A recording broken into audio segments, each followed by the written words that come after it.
दोस्तों पिछले कई महीनों से यूक्रेन रशिया बॉर्डर्स पर चल रही उथल पुथल के चलते ये कयास लगाए जा रहे थे कि रशिया जल्द ही यूक्रेन को इन्वेड करेगा और ये कयास 24 फरवरी 2022 की सुबह सच साबित हुए जब रशियन प्रेसिडेंट व्लादिमीर पुतिन ने ईस्टर्न यूक्रेन में फुल स्केल मिलिट्री ऑपरेशंस की शुरुआत कर दी। दुनिया भर के देशों में इस घटना को निंदनीय बताने का दौर शुरू हो चुका है और रशियन एग्रेशन को क्रिटिसिज्म झेलना पड़ रहा है। हालांकि ये सब लिप सर्विस जैसा ही लगता है क्योंकि कोई भी वेस्टर्न पावर अभी तक यूक्रेन में मिलिट्री सपोर्ट के पक्ष में खड़ा नहीं दिखता। इस माहौल में सबसे बड़ा सवाल ये है कि अगर यूक्रेन इस वॉर में कोई मिलिट्री सपोर्ट गेन नहीं कर पाता और रशिया से हार जाता है तो इसका ग्लोबल जियोपॉलिटिक्स में क्या इम्पैक्ट होगा। आखिर क्या होगा अगर रशिया यूक्रेन में जीत गया तो। आज की वीडियो में हम इसी सवाल का जवाब ढूंढेंगे, लेकिन इस एनालिसिस के लिए हम यूक्रेन कॉन्फ्लिक्ट से मिलती जुलती एक और हिस्टोरिकल कॉन्फ्लिक्ट के आउटकम्स को समझना होगा ताकि फ्यूचर को हिस्टोरिकल कंपैरिजन के थ्रू प्रिडिक्ट किया जा सके। ये कॉन्फ्लिक्ट है सीरियन सिविल वॉर और उसमें रशिया का इंटरवेंशन। नमस्कार दोस्तों, मेरा नाम है आदर्श और स्वागत है आपका स्टडी IQ में। दोस्तों आपको याद होगा कि जब 2015 में रशिया ने सीरियन सिविल वॉर में इंटरवीन किया था तब उसके इस डिसीजन ने अमेरिका और वेस्ट को हैरत में डाल दिया था क्योंकि उन्हें बिल्कुल भी ये उम्मीद नहीं थी कि रशिया ऐसा कुछ करेगा। आउट ऑफ फ्रस्ट्रेशन यूएस के तत्कालीन राष्ट्रपति बराक ओबामा ने क्लेम किया कि सीरिया वो दलदल होगी जिसमें रशिया और पुतिन दोनों धंस जाएंगे। ये भी कहा गया कि रशिया के लिए सीरिया वैसा ही होगा जैसे यूएस के लिए वियतनाम या सोवियत के लिए अफगानिस्तान थे। कुल मिलाकर दावा ये था कि सीरियन सिविल वॉर में रशिया का इन्वॉल्वमेंट उसकी सबसे बड़ी भूल होगी, लेकिन इतिहास गवाह है कि ऐसा कुछ भी नहीं हुआ। सीरिया में रशिया ने अपने स्किल से सिविल वॉर का डायरेक्शन बदल दिया और सीरियन प्रेसिडेंट बशर अल असद की कुर्सी यूएस ऑपोजिशन के बावजूद बची रही। इसके बाद रशिया ने डिप्लोमेटिक स्किल्स का बखूबी इस्तेमाल कर अपने लिए कई स्ट्रेटेजिक बेनिफिट्स भी गेन किए। फॉर एग्जाम्पल नदन सीरिया में रशियन मिलिट्री बेसिस का डेवलपमेंट। रशिया ने सीरिया में अपनी कैजुअलिटीज और कॉस्ट को कंट्रोल में रखा और आज रशिया मिडिल ईस्ट में एक सिग्निफिकेंट प्लेयर है जिसे कोई इग्नोर नहीं कर सकता। इस कॉन्फ्लिक्ट में भले ही आज तक कोई सेटलमेंट ना हुआ हो, लेकिन रशिया ने मिडिल ईस्ट में मैसिव रीजनल क्लाउड अचीव किया है और इस बात से कोई इनकार नहीं कर सकता। और ये सिर्फ सीरिया में ही नहीं हुआ है बल्कि लीबिया में भी हुआ। ऊपर से सीरिया में पुतिन को असद के रूप में एक ऐसा एलाई मिला जो मिडिल ईस्ट में रशियन हेजिमनी का सूत्रधार बन सकता है। शायद सीरिया में ओबामा रशियन कैपेबिलिटीज का सही एनालिसिस नहीं कर पाए थे। खैर, बात करें यूक्रेन की तो सवाल यही है कि क्या यूक्रेन रशिया के लिए एक दलदल बनेगी या फिर सीरिया। चलिए देखते हैं।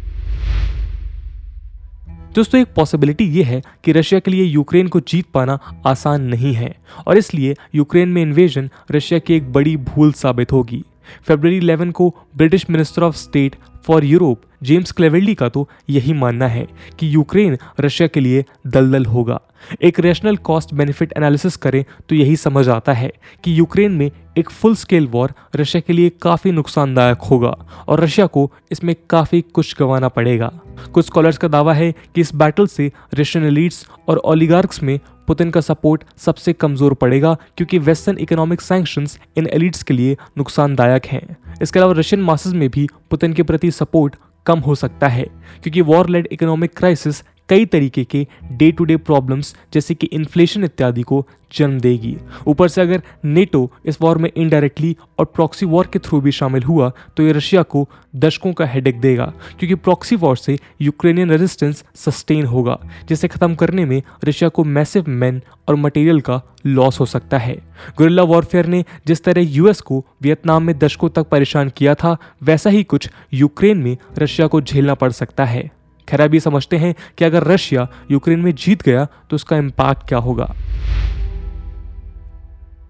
दोस्तों काउंटर आर्गुमेंट्स देने वाले स्कॉलर्स मानते हैं कि पुतिन को इस वॉर से कई फायदे हो सकते हैं, वैसे ही जैसे सीरिया में हुआ।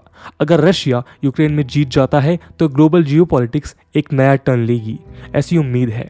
रशियन विक्ट्री के केस में यूएस और यूरोपियन लीडर्स को यूरोप की सिक्योरिटी को इंश्योर करने के लिए रीथिंकिंग करनी होगी ताकि वो फ्यूचर कॉन्फ्लिक्ट से खुद को बचा सकें। यूनाइटेड स्टेट्स और उसके यूरोपियन अलाइज के लिए ये एक बड़ा चैलेंज होगा। इसके अलावा रशिया के लिए यूक्रेन में विक्ट्री कई तरीके की सिचुएशंस क्रिएट कर सकती है। सीरिया की ही तरह ये विक्ट्री शायद एक कंप्लीट सेटलमेंट क्रिएट ना करे, लेकिन फिर भी रशिया यूक्रेन में एक प्रो रशियन गवर्नमेंट इंस्टॉल करने में कामयाब हो जाएगा, या फिर यूक्रेन का विभाजन हो जाएगा जहां ईस्टर्न यूक्रेन के कई पार्ट्स क्राइमिया की तरह रशियन कंट्रोल में होंगे और बाकी के एरियाज एक ऑटोनॉमस गवर्नमेंट। या फिर यह भी हो सकता है कि यूक्रेन मिलिट्री के डाउनफॉल से यूक्रेन एक फेल्ड स्टेट में तब्दील हो जाए, वैसे ही जैसे अफगानिस्तान में हुआ। और इसका सबसे बड़ा नुकसान यूक्रेनियन जनता को होगा जो दशकों के कॉन्फ्लिक्ट और वॉर में फंस कर रह जाएगी। इनमें से जो भी हो, एक बात तो तय है कि यूक्रेन की किस्मत हमेशा के लिए बदल जाएगी और वो वेस्ट से हमेशा के लिए डिटैच हो जाएगा। दोस्तों, अगर रशिया वॉर जीत जाता है तो यूरोप भी हमेशा के लिए बदल जाएगा और इसका सबसे पहला इम्पैक्ट ये होगा कि यूरोप में यूरोपियन यूनियन और नेटो के तहत यूएस हेजेमनी को बड़ा खतरा पहुंचेगा, जहां यूरोपियन देशों के सामने इन इंस्टीट्यूशंस की लेजिटिमेसी कमज़ोर होगी। नेटो और ईयू दोनों ये कॉन्फ्लिक्ट अवॉइड करने में असफल रहे हैं और यही वजह है कि इनकी लेजिटिमेसी कमज़ोर होगी, और ये स्पेशली ईस्टर्न यूरोप में होगा जो रशियन बॉर्डर से क्लोज है। ऐसे में एक पॉसिबिलिटी ये भी है कि यूरोप में कलेक्टिव सिक्योरिटी को इंश्योर करने के लिए ईयू और नेटो से कई एलाइज बाहर हो जाएंगे और इन ऑर्गेनाइजेशंस में केवल कोर यूएस एलाइज ही बचेंगे जो वेस्टर्न यूरोप से आते हैं। इसका साफ मतलब यही है कि ईस्ट यूरोप में रशियन हेजिमनी बढ़ेगी और शायद वहाँ के छोटे देश खुद के एग्जिस्टेंस को बचाने के लिए रशिया के साथ हाथ मिला लें, कुछ वैसे ही जैसे सोवियत के दौर में हुआ था। लेकिन इस पॉसिबिलिटी को कुछ स्कॉलर्स अलग तरीके से देखते हैं। दोस्तों, ऑल्टरनेट पॉसिबिलिटी ये है कि अगर नेटो का डाउनफॉल नहीं हुआ तो ईस्टर्न यूरोप में अब हमें नेटो ट्रूप्स का इंक्रीज प्रेजेंस दिख सकता है और शायद ये प्रेजेंस परमानेंट शेप भी ले ले। कुछ स्कॉलर्स जो ईस्टर्न यूरोप में सोवियत एरा की तरह इंक्रीज रशियन हेजेमनी की पॉसिबिलिटी से एग्री नहीं करते, वो कहते हैं कि एक रशियनाइज्ड यूक्रेन ईस्ट यूरोप में एंटी रशिया सेंटिमेंट्स और इनसिक्योरिटी को जन्म देगा और ये एस्टोनिया, पोलैंड, रोमानिया से लेकर टर्की तक फैलेगी। यानी कि ये देश रशिया के प्रति और ज़्यादा स्केप्टिकल हो जाएंगे rather than being adaptive to its dominance. इसके अलावा ये वॉर जिस तरह की लेजिटिमेसी क्राइसिस यूएस और नेटो के लिए क्रिएट करेगा, उसके दो पॉसिबल रिएक्शंस होंगे। या तो यूएस और नेटो खुद को यूरोप में लिमिट कर लेंगे, जिसकी बात हमने पहले की है, या फिर रिएक्शन के तौर पर वो खुद की प्रेजेंस को और स्ट्रांग बनाएंगे। यूरोप पर अपने फोकस को शिफ्ट करना यूएस के लिए डिफिकल्ट इसलिए होगा क्योंकि अभी तक वो चाइना को अपना सबसे बड़ा राइवल मान रहा था और उसकी पॉलिसीज चाइना सेंट्रिक होने लगी थी। लेकिन यूरोप भी यूएस के लिए काफ़ी इंपॉर्टेंट है, चाहे वो इकोनॉमिक सेंस में हो या फिर जियोपॉलिटिकल सेंस में। यूरोपियन यूनियन और यूनाइटेड स्टेट्स एक दूसरे के लार्जेस्ट ट्रेड और इन्वेस्टमेंट पार्टनर्स हैं, with trade in goods and services totalling $1.1 trillion इन 2019।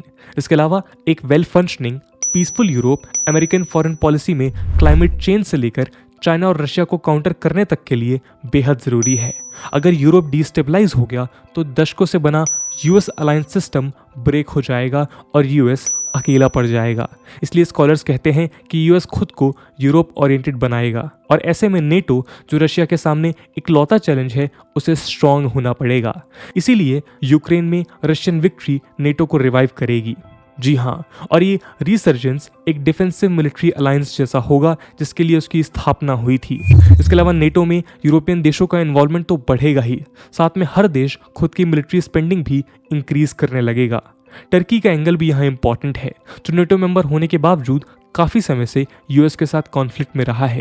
लेकिन कुछ स्कॉलर्स दावा करते हैं कि यूक्रेन में रशियन प्रेजेंस को टर्की पॉजिटिवली नहीं लेगा, क्योंकि यूक्रेन के साथ उसके संबंध काफ़ी अच्छे रहे हैं। इसके अलावा ब्लैक सी और ईस्टर्न मेडिटेरेनियन में रशियन प्रेजेंस टर्की के इन्फ्लुएंस को भी चैलेंज करेगा। इसलिए वो एक बार फिर प्रो यूएस स्टैंड की तरफ बढ़ सकता है और नेटो को स्ट्रेंथन कर सकता है। दोस्तों, रशियन विक्ट्री का अगला मेजर इंपैक्ट होगा यूनाइटेड स्टेट्स और यूरोप के बीच एक परमानेंट इकोनॉमिक और साइकोलॉजिकल वॉरफेयर, जिसकी एक्चुअल शुरुआत 2014 में क्राइमियन एनेक्सेशन के बाद हुई थी। वेस्ट ये कोशिश करेगा कि रशिया पर मैसिव सैंक्शंस लगाए जाएं। वहीं रशिया इसे काउंटर करने के लिए अपनी साइबर आर्मी का बखूबी इस्तेमाल करेगा। साथ में वह यूरोप के रशिया पर एनर्जी डिपेंडेंस को एक बार्गेनिंग चिप या ब्लैकमेलिंग टूल की तरह भी यूज करेगा। स्कॉलर्स मानते हैं कि इस पूरी लड़ाई में चाइना रशिया के साथ खड़ा होगा और एक economic tit for tat situation का जन्म होगा। यूएस इलेक्शंस को इन्फ्लुएंस करने को लेकर रशिया पर जिस तरह के आरोप लगे थे, वैसे आरोप आने वाले समय में वेस्टर्न यूरोप में भी बढ़ सकते हैं। रशिया हर कोशिश करेगा कि यूरोप में पब्लिक ओपिनियन को इन्फ्लुएंस किया जाए थ्रू टेक्नोलॉजी और थ्रू मनी। उसके अलावा करंट सैंक्शंस शायद 2014 के सैंक्शन से काफ़ी अलग होंगे। क्राइमियन एनेक्सेशन के बाद रशिया पर लगाए गए सैंक्शंस उतने रिजिड नहीं थे और वो कंडीशनल और रिवर्सिबल थे। लेकिन यूक्रेन में रशियन इन्वेजन के बाद लगने वाले सैंक्शंस बैंकिंग और टेक्नोलॉजी ट्रांसफर के फील्ड्स में होंगे, जो पहले से काफ़ी ज़्यादा रिजिड और परमानेंट हो सकते हैं, और इसकी शुरुआत हो भी चुकी है। ऐसे में मॉस्को का रिएक्शन भी वैसा ही हार्श होगा, जहां वो कई क्रिटिकल गुड्स जैसे टाइटेनियम को ब्लॉक कर सकता है, जिसका वो आज सेकंड लार्जेस्ट एक्सपोर्टर है। एनर्जी ब्लैकमेलिंग से रशिया ये कोशिश भी करेगा कि वो यूरोप के देशों को डिवाइड करने के प्लान्स बनाए। ऐसा वो कुछ स्पेसिफिक स्टेट्स पर अपने सैंक्शंस को ईज करके करेगा, जो नेटो और ईयू को ब्रेक या डिवाइड कर सकता है। रशिया इन सब कामों के लिए एलीट ट्रैप जैसे आइडियाज़ को एक्सप्लोर कर सकता है, जिसमें चाइना की मास्टरी है। एलीट ट्रैप यानी किसी देश के प्रो रशियन नेताओं या इन्फ्लुएंशियल लोगों को रशिया का सपोर्ट थ्रू मनी और थ्रू सपोर्ट इन इलेक्शंस। इनमें से बहुत सी चीज़ें ऑलरेडी हो रही हैं, लेकिन रशिया की विक्ट्री इन्हें और ज़्यादा बूस्ट और इंटेंसिफाई करेंगी। इसके अलावा अपने खिलाफ इकोनॉमिक सैंक्शंस को काउंटर करने के लिए रशिया चाइना की तरफ और ज़्यादा झुकेगा, और इस झुकाव को रशियन विक्ट्री से चाइना का मोराल भी बढ़ेगा और शायद ताइवान को लेकर वो और ज़्यादा एग्रेसिव बिहेवियर दिखाएगा। दोस्तों, अब बात करते हैं यूरोप में होने वाले बदलाव की। रशियन विक्ट्री की सिचुएशन में सबसे ज़्यादा नुकसान शायद जर्मनी को होगा, जिसकी यूरोप में पोजीशन कमज़ोर पड़ेगी। जर्मनी आज एक मार्जिनल मिलिट्री पावर है, जिसने वर्ल्ड वॉर 2 के बाद से वॉर एज पॉलिसी को रिजेक्ट किया है। ऐसे में जर्मनी ईस्टर्न यूरोप में अपने रिंग ऑफ फ्रेंड्स यानी पोलैंड और बाल्टिक देशों को लूज कर सकता है। ये इसलिए क्योंकि ईस्ट के ये देश यूक्रेन में रशियन प्रेजेंस से सबसे ज़्यादा इनसिक्योर फील करेंगे, पर जर्मनी के पास उन्हें सपोर्ट करने के लिए मिलिट्री पावर है ही नहीं। इस बात का फ़ायदा यूरोप के बिगर मिलिट्री पावर्स जैसे फ्रांस और यूके उठाएंगे, और इन देशों में फ्रांस और यूके का दबदबा बढ़ेगा। एक थ्योरी ये भी है कि अगर ईस्ट के देश रशिया से थ्रेटेंड फील करेंगे तो सिक्योरिटी को लेकर यूएस और नेटो पर उनकी डिपेंडेंस और ज़्यादा बढ़ेगी। ऐसा इसलिए भी क्योंकि यूरोपियन यूनियन का खुद का मिलिट्री इंटरवेंशन का इतिहास कुछ खास है नहीं, और उसके पास मिलिट्रीज को मोबिलाइज करने की ताकत भी नहीं है। इसलिए एस्टोनिया, लातविया, लिथुआनिया, पोलैंड और रोमानिया में शायद नेटो के ट्रूप्स की संख्या आने वाले वक्त में तेज़ी से बढ़े। एक एंगल ये भी है कि इस क्राइसिस से यूरोप में चल रही माइग्रेंट क्राइसिस और ज़्यादा स्ट्रेंथन हो जाएगी। मिलियंस में रेफ्यूजीज यूक्रेन के चारों तरफ सर्वाइवल के लिए भागेंगे, जिसके चलते आसपास के देशों की डोमेस्टिक पॉलिटिक्स में बदलाव होगा और एंटी इमिग्रेंट रियोटिक और जिंगोइज्म और स्ट्रांग होगा। दोस्तों, कंक्लूजन में हम ये कह सकते हैं कि यूक्रेन में रशियन विक्ट्री जियोपॉलिटिक्स को काफ़ी ज़्यादा बदलेगी, लेकिन ये बदलाव वर्ल्ड वॉर को जन्म देगा ये लेस लाइकली है। जी हाँ, रशिया का यूक्रेन इन्वेजन रशिया और वेस्ट में एनमिटी और पावर पॉलिटिक्स को लेकर खींचातानी को बढ़ाएगा, लेकिन ये खींचातानी वॉर की तरफ जाएगी ये मुश्किल है। ऐसा इसलिए क्योंकि हर देश ये समझता है कि इस एज में एक full scale war between great powers किसी के लिए बेनिफिशियल नहीं है।